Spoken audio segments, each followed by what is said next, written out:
Raymond Francis Joshua Hummingbird III. I was born 15 years after Oklahoma was born, 1922, in Golden Snake District in the Cherokee Nation, or Indian Territory at the time. At age 10, my dad was a school teacher. And at the end of 10 years, they decided I should go to school and learn to speak English. We had to walk, carried our dinner in a bucket, walked about 3 miles to school. Until the Depression hit in '29, he taught school, and it's really unusual. His first school was rabbit trap, and he rode a horse over to school. We would make wagons, ride up and down the hills, and sleds in the wintertime when on the snow. And we made our own, what they call checkers. We made our checkerboard that we made our own and used buttons for checkers.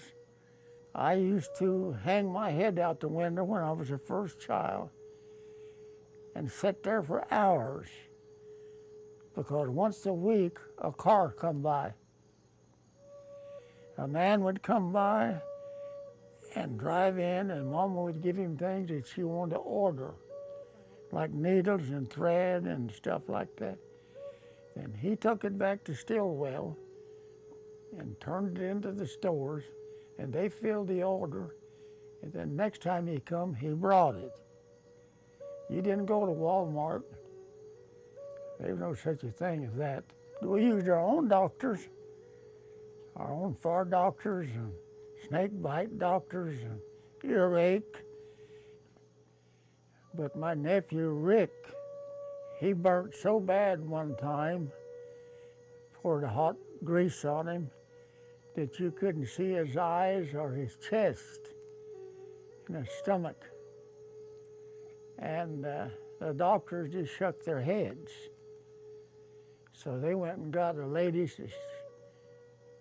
her name was Shell, to doctor him. And to this day, Rick's 51 years old, and you can't find a scar. Nearly all of the children, though, was born at home. And not like it is now, that when you get a pain, you go to the hospital.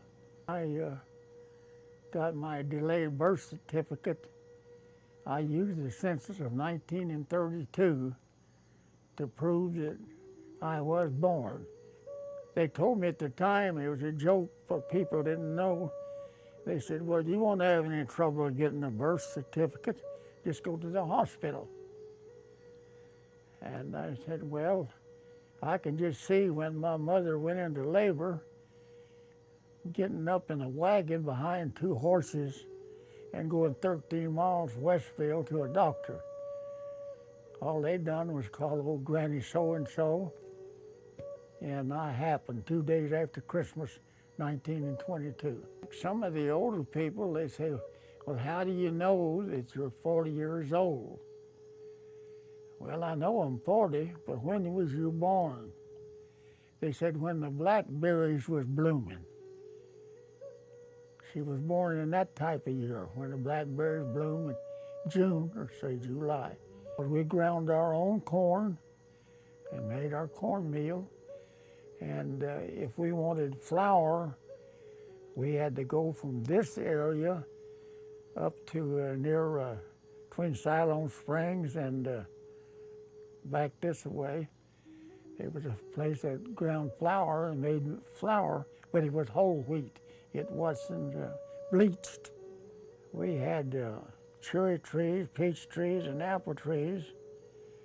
And then in the summertime, you raised the regular things, beans and corn and stuff to make molasses, this cane. Everything was pork, because they rendered the lard, and they had the hams And they have this, what they call hog grinds now.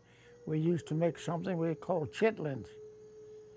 We didn't waste nothing. To me, growing up in that era was so far advanced and what we have today, because your education and your family teachings, your religious teachings, and everything was exact. There was no guesswork. There was no television to hear this man explain it, and then another man explain it, and then another one to contradict him. You didn't have that.